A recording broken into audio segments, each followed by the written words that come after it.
Hi, and thanks for logging on to the Daily DVAR Halacha. And here's a brand new halacha for you, and it's for Sunday, 24th day of December, 6th day of Teves. Here we go. Now we're starting a unit on the special bracha, the special laws about making a bracha before you learn Torah. Let me start back from the beginning. The Gemara says in several places that one of the reasons that our temple was destroyed was because al shelo berchu baTorah tchila, that the Jews didn't properly bless before learning their Torah. So you could see it's a very, very weighty topic. Just learning Torah without caring to make a blessing before it is considered very inappropriate.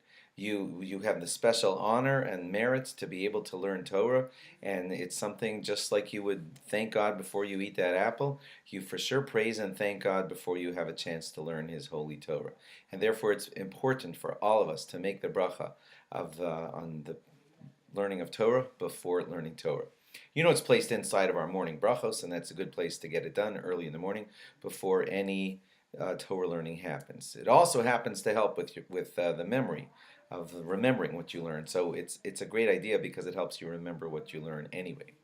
It's all brachos, you know, should be said with proper intention, thinking about what you're saying, not just saying blah blah blah, eat the apple. So, but it's especially true with the bracha on learning Torah. So you should strongly intend, blessed are you, God, you know, etc., for giving me the honor to be able to learn your Torah.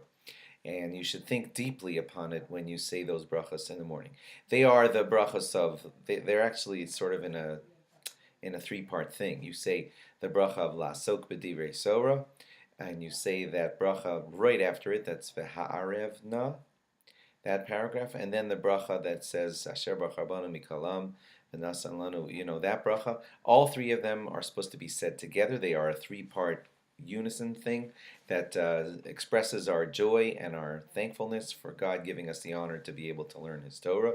No amens are said in between because they're viewed kind of as like one big bracha, and they should be said with proper intention, not being, God forbid, distracted while you're saying it. If you're not sure if you said the bracha on Torah in the morning, you don't have to repeat it, and that's because some rabbis hold that it's only a rabbinic command, and we don't want to say God's name in vain, so whenever the bracha is rabbinically commanded and you have a 50-50, uh-oh, I don't remember if I said it, so it's best to play it safe and not say God's name in vain.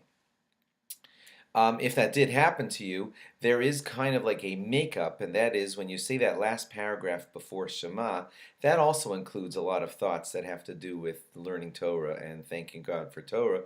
So you could have intention while reading that this is my moment here.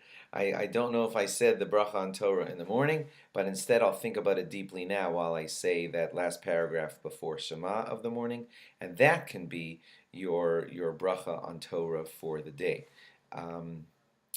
If you do end up doing that, it's appropriate to learn some Torah right after davening so that your bracha that happened during davening applies to the learning which happens soon afterwards. Okay, also while reciting the bracha on Torah, it is very appropriate to consider, it's actually in the words of the V'ha'arev na paragraph, that I hope that I be blessed with children who are also deeply involved in the learning of Torah, so that the chain of our Jewish heritage goes on through my generation and the next and the next and the next, and it's very appropriate to think that while saying your blessing on Torah. I hope my children will be like this, I hope my grandchildren will be like this until the end of time. And lastly, you know those paragraphs like Yivarechacha and Elu Dvarim She'ein Lahem Shiur. You'll see them in your siddur. They are placed there right after the bracha on Torah of the morning, because right after you make the bracha on Torah of the morning, it's most appropriate to have some learning happen immediately afterwards, and that's why we do it right then. Thanks for logging on, and log on again tomorrow for more. Bye-bye.